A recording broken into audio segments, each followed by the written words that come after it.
MPPSC 2020 के result finally आप लोगों के सामने हैं। ऐसी कंडीशन में आप लोगों के सामने बहुत सारे सवाल होंगे। इन सवालों के बारे में आज चर्चा करेंगे, लेकिन सबसे इंपॉर्टेंट बात यह है कि एमपीपीएससी 2020 के रिजल्ट से बेसिकली हम क्या सीख सकते हैं। आइए 5 बातों के बारे में डिस्कस करेंगे। देखिए, पहली इंपॉर्टेंट बात मैं आप लोगों से यही कहना चाहूंगा कि जिन लोगों का सिलेक्शन हो गया बहुत अच्छी बात है, कॉन्ग्रेचुलेशंस। और मुझे ये सजेशन आप लोगों को इसलिए देना पड़ रहा है बिकॉज मैं इस दौर से गुजर चुका हूं। तो कई बार हम लोग क्वालिफाई करते हैं, बहुत ज़्यादा सेलिब्रेशन में बिजी हो जाते हैं, तो हमें बहुत ज़्यादा सेलिब्रेट नहीं करना है बिकॉज ये अभी एक फाइनल सिलेक्शन नहीं है, अभी पहले स्टेज का सिलेक्शन है। तो मैं आप लोगों से यही कहूँगा कि फोकस करें अपने मेंस के बेहतर परफॉर्मेंस को लाने के लिए। थोड़ा सा आप सेलिब्रेट कर सकते हैं बिकॉज ऑब्वियस बात, जब कोई अचीवमेंट मिलता है तो आप थोड़ी सेलिब्रेट करते हैं, लेकिन बहुत ज़्यादा सेलिब्रेट नहीं करना है। अर्ली सेलिब्रेशन जो किया जाता है वो फाइनली कई बार हमें नेगेटिव इंपैक्ट क्रिएट करता है हमारे फाइनल सिलेक्शन में, इसलिए आप लोगों को बहुत ज़्यादा सेलिब्रेट नहीं करना है ना। जिन लोगों का क्वालिफाई नहीं हुआ है उन लोगों को मैं कहना चाहता हूं कि देखिए, ऑब्वियस सी बात है, एक ट्रेन चली गई है लेकिन आपके सामने दूसरी ट्रेन ऑलरेडी लगी हुई है। एमपीपीएससी 2021 के एग्जाम आपके सामने है। तो ऐसी कंडीशन है, मैं आप लोग कहूंगा कि एमपीपीएससी 2021 के एग्जाम में आप फोकस करें। यहां बहुत ज्यादा निराश ना होएं कि आपका एमपीपीएससी 2020 में क्यों नहीं हुआ। बहुत सारे लोग, हमारे जो फ्रेंड्स हैं, उनका फोन आ रहा है and they are saying that thing कि वो काफी फ्रस्ट्रेट हैं, उनके समझ नहीं आ रहा है क्या करें क्या नहीं करें। लेकिन इस कंडीशन में आपको यही कहना चाहूंगा, थोड़ा सा आप रिलैक्स करें, क्योंकि कई बार ऐसा होता है जब आपको कोई सेटबैक मिलता है, जब आपको कोई पेन होता है तो आप थोड़ा सा निराश हो जाते हैं, आप दर्द में होते हैं। लेकिन वहां पे बहुत ज्यादा दर्द में जाने की जरूरत नहीं है। आपके सामने एमपीपीएससी 2021 की ट्रेन खड़ी है, आपको उसमें बैठना है और निकल जाना है। कुछ लोग ऐसे होंगे जो एक एक नंबर से मिस हुए होंगे, एक एक क्वेश्चन से मिस हुए होंगे, तो यहां पे फिर मैं आप लोग कहना चाहूंगा बहुत ज्यादा फ्रस्ट्रेशन न जाएं। अभी आपके पास अगली ट्रेन है, तैयारी करें और एमपीपीएससी 2021 में सिलेक्शन को फाइनलाइज करें। दूसरी बात मैं आप लोगों से कहना चाहूंगा, कई बार ऐसा होता है एग्जाम पोस्टपोन होता है। एग्जाम जब पोस्टपोन होता है तो वहां पर हम लोग कहते हैं कि हमारी तैयारी में बाधा पड़ती है। देखिए, एग्जाम जब पोस्टपोन होता है तो ऑब्वियस सी बात है, प्रिपरेशन में थोड़ा सा फर्क पड़ता है बिकॉज ऑब्वियस बात, एग्जाम पोस्टपोन हो गया तो कई बार लोगों को लगता होगा कि नहीं नहीं एग्जाम होगा कि नहीं होगा। देखिए, एग्जाम होगा। मैंने आप लोगों को बहुत पहले एक कहानी सुनाई थी, इंद्र देवता और किसान वाली। तो इंद्र देवता जो है, उन्होंने अनाउंसमेंट किया कि इस साल जो है हम बारिश नहीं करेंगे। तो इसके चलते बहुत सारे जो किसान हैं उन्होंने बेसिकली खेती करना बंद कर दिया। लेकिन उनमें से एक किसान ऐसा था जो हल चलाता रहा। तो जब इंद्र देवता ने पूछा कि इंद्र देवता देखिए, तो वो हैरान रह गए। बेसिकली जब अनाउंसमेंट हो गया है कि बारिश नहीं होगी तो फिर ये किसान हल क्यों चला रहा है। तो इंद्र देवता उस किसान के पास गए और उन्होंने पूछा कि भाई तुम हल क्यों चला रहे हो, तो पता है बारिश नहीं होगी। तो किसान ने बहुत जेंटली रिप्लाई किया कि हाँ, इंद्र देवता का तो पता नहीं, लेकिन मैं यदि हल नहीं चलाऊंगा तो शायद हो सकता है 1 साल बाद मैं हल चलाना भूल जाऊं, और इसके लिए मैं हल चला रहा हूं। तो हालांकि इंद्रदेव को बाद में लगा कि हो सकता है मैं भी भूल जाऊं बारिश कैसे करना है, तो इंद्रदेव ने बारिश किया। लेकिन द पॉइंट इज दैट कि एग्जाम पोस्टपोन हो या ना हो, आपको अपनी प्रिपरेशन को डाउन नहीं करना है। एवनली एमपीपीएससी 2021 के एग्जाम आपके सामने है, उसमें भी आपको डाउन नहीं करना है। एमपीपीएससी 2020 के मेंस के एग्जाम होंगे, आपको प्रिपरेशन को डाउन नहीं करना है। आपको यही प्रिपरेशन करना है जैसे आपका कल एग्जाम है, तो पूरी शिद्दत के साथ पढ़ाई करनी है। जितनी आप मेहनत आज कर सकें उतनी मेहनत करनी है, और फिर अगले दिन भी आपको पूरी अपनी मैक्सिमम कैपेसिटी के साथ मेहनत करनी है। आपको यह नहीं करना है कि चलो इतना पढ़ लिया इतने से काम हो जाए, नहीं, आपको पूरी शिद्दत के साथ मेहनत करनी है। तो यह आपको ध्यान रखना है। तीसरा महत्वपूर्ण पॉइंट मैं आप लोगों को कहना चाहता हूं जो काफी इंपॉर्टेंट है। पढ़ाई के दौरान कई बार ऐसा होता है कि हमारा मन नहीं लगता पढ़ाई करने में, और हमें लगता है कि चलो ठीक है रेस्ट कर लेते हैं, और फिर क्या है कि है ना, इधर उधर हम एक्टिविटीज में इन्वॉल्व हो जाते हैं। लेकिन यहां मेरे कहने का मतलब यह है कि दैट्स पॉसिबिलिटी कि हो सकता है आपको थकान लग गई हो, थोड़ा सा आप रेस्ट कर लें, लेकिन इतना बड़ा रेस्ट ना करें कि आप जो है बाद में आपका सारा जो प्रिपरेशन है वो डाउन हो जाए। आमतौर पर हम लोग कई बार ओवर कॉन्फिडेंस में आते हैं। ओवर कॉन्फिडेंस का मतलब है वही बात है, खरगोश और बेसिकली कछुए वाली कहानी। यहां पे कई बार हम लोगों को लगता है कि हम तो ले ही लेंगे, हमारा सिलेबस तो कंप्लीट हो ही जाएगा, हमें कोई ज्यादा दिक्कत नहीं है।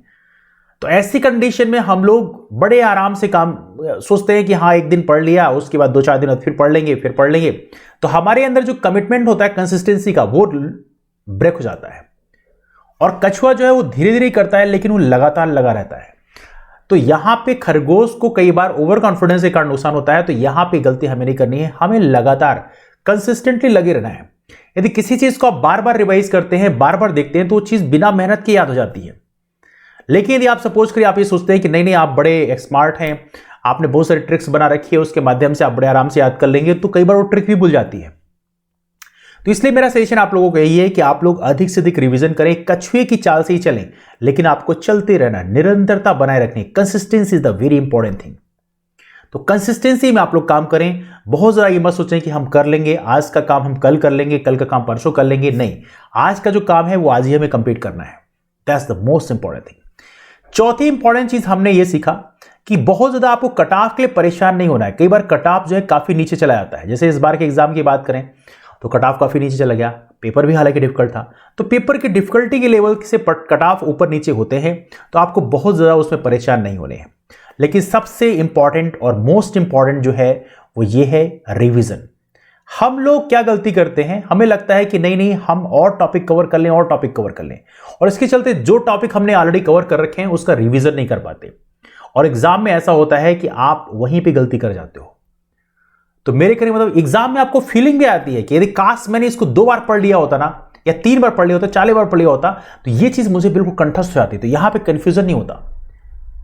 तो I am saying this one thing कि जितना भी आपने पढ़ रखा है उसको बार बार रिवाइज करें। यहां पे रिवीजन से ही आपको चीजें क्लैरिटी आएगी। यदि आपने रिवीजन नहीं किया तो एग्जामिनेशन हॉल में आपके अंदर कंफ्यूजन आ जाएगा। तो this is my last suggestion to all of you कि आप लोग एमपीएससी 2020 से कुछ सीखें, और खास तौर से खुद से भी पूछें।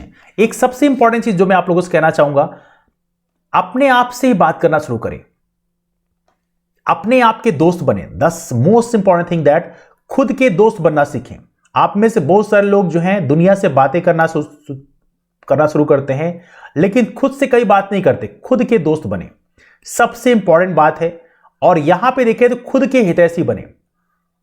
खुद के लिए क्या अच्छा है क्या बुरा है इसको जानने की कोशिश करें, खुद से डिस्कस करें, पूछें अपने आप से क्या कमी रह गई, कौन से टॉपिक्स ऐसे हैं, कौन सी चीजें ऐसी हैं, कौन से एरिया ऐसे हैं जहां पे हमने कम काम किया। सेल्फ एवेल्युएशन करना शुरू करें। यदि आप सेल्फ एवेल्युएशन करेंगे तो यहां पे चीजें करने में आपको ज्यादा आसानी होगी।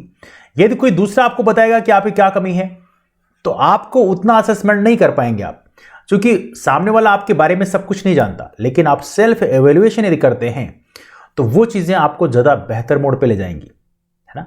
तो मेरे कहने का मतलब यह है, खुद के बेस्ट दोस्त बने। यदि आप ये कर सके तो आई एम श्योर कि आप जिंदगी में तरक्की करेंगे। और सबसे इंपॉर्टेंट बात यह है कि लाइफ में जब चैलेंजेस आते हैं, जब लाइफ में आप फेल होते हो, तो आप चीजें सीख पाते हो। लाइफ में जो सक्सेसफुल आते हैं वो बहुत ज्यादा सीख नहीं पाते, लेकिन जो इंसान फेल होता है वो एक एक स्टेप को याद करता है कि यहां मैंने गलती की है, उसको सुधारता है। तो जो आपके हार है उसको एक स्टेपिंग स्टोन बनाएं। उसको ये ना सोचें कि स्टम्बलिंग ब्लॉक बन गया, मतलब एक ब्लॉक बन गया, मतलब आपने इसको बना दिया कि हाँ ये ब्लॉक है और इसने पूरा रास्ता हमारा रोक रखा है। नहीं, आप इसको स्टेपिंग स्टोन के रूप में इस्तेमाल करें, सीढ़ी के रूप में इस्तेमाल करें। तो ये आने वाले कल में आपको ज्यादा बेहतर कंडीशन पे ले जाएगा।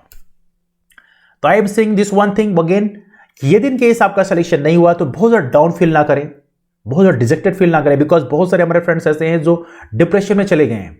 Don't go in the depression. आपके पास अगली ट्रेन आपके सामने खड़ी है एमपीएससी 2021 प्रीलिम्स की।